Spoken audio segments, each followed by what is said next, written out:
It's inevitable at some point you will need to hire a plumber, and it's usually during an emergency. So let's get straight to the pros from the Home Pro Show, who are here with some things you need to know before your drains get clogged. Clint August is the host of the Home Pro Show. Hi, Clint. Heather, how's your Friday going so far? Good. Well, ready for the weekend. Yeah, as am I. Now, you know, nothing's worse than plumbing problems, and I have a question for you. Have you ever had a plumber come to your house and you thought it was just a clogged drain, and suddenly it's a $2,000 bill and you have no idea what you're being charged for? And they're telling me parts that I didn't even know had names. Right. I think we've all been there at some point. Right. The cosmonaut structure connects to this. And yeah. Yes.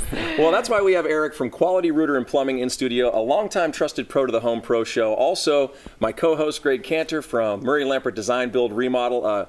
Greg, those are the things we want to avoid, you know, getting upcharged. Well, we've heard all the horror stories, and I've even had clients tell me and show me invoices from well-known plumbers that everybody knows their name, being gouged, overcharged, sold things that they don't really need. You have no idea what you're looking at. Yeah, the biggest thing you'll know of a guy that doesn't know what he's doing or has a severe lack of knowledge is the biggest thing is we ran it all the way to the street, or we ran this, and that, and now we need to reline your pipe. So we know you have really good, well-trained guys on the job. They're not on commission like some companies. Tell us a little bit about that, about how some of these companies work. I mean, they're kind of like little mini salesmen. Well, that's what it is. A commission employee is based on what his total sale is, either on labor or labor and material. We just have an hourly rate, and the plumbers are paid regardless of what they do, where they do it at. They get paid the same, so it makes no difference to them. And I know you do quotes in advance, and even if somebody wants it in writing, you'll give a written quote, and you were saying before we got on the air that within 2 minutes you know what needs to be done and you get it done. Right. Most of the time we can diagnose it over the phone.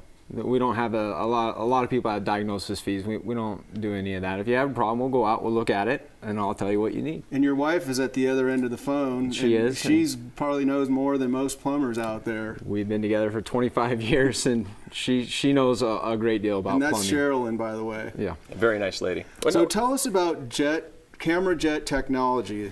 Something that you kind of invented, right? I started doing it probably close to 20 years ago, where you can take a camera as small as something like this, and you can literally tape little heads, spinner heads like this, you know, in a certain area on the camera.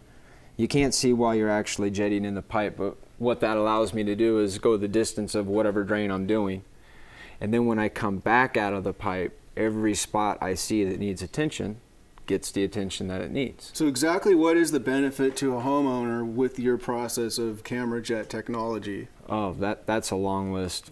Primarily, the pipe there's no comparison between a cable and a jetter. Zero. There is just none. So you can really drill down and find the bad spots and then the exact bad spot. If you've got great landscaping or a nice driveway or something that doesn't need to be tore up, you can maintain it and know right where everything is.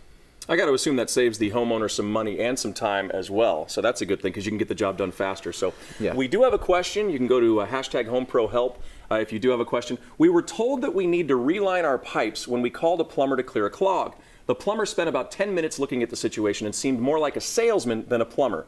Is relining that much of a go-to thing? Relining exploded about 15 years ago, and it just has really taken off in our industry. Everything has its specific purpose. Lining is, in my opinion, more for a commercial building, something like this, where they can't have their parking disrupted, driveways disrupted.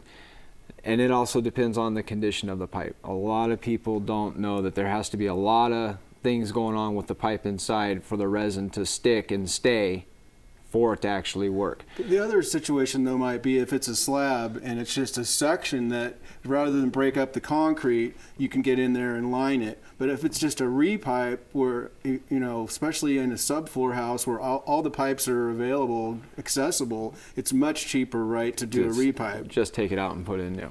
All right, well, Eric from Quality Rooter and Plumbing, longtime trusted pro on the Home Pro Show. We're there every Saturday morning on News Radio 600 Kogo. Greg Cantor from Murray Lampert Design, Build, Remodel. Heather, get that jet technology, you know, and you'll save some money that way. Well, I thought it was interesting when he was starting to say some of the lines that you will hear some of the other plumbing companies use, and those red flag lines that you may hear them say, like and maybe Eric can fill me in on this. We looked all the way out to the street. Is that what he said? Yeah, plumb to the street. Yeah, every single drain in your house goes to one pipe, and that's your sewer line. It's like a tree with a trunk. Every branch goes to that trunk, and that trunk is what your main sewer line would be. So if your kitchen drain is clogged and you're being told it got ran all the way to the street, that just looks and sounds really good. You're getting sold and a that's bill of goods. about all it does is sounds and looks really good. Right, the flux capacitor, that's what you need. It's like going to the mechanic. If it sounds like it needs to be fixed, you're probably going to pay for it. Oh, yeah. Hey, I'm glad we had Eric coming in this morning to fill us in on some of this. And by the way, for folks at home, if you need to get in touch with Eric from Quality Rooter and Plumbing, you can do so by going to the Home Pros website. That's approvedhomepros.com.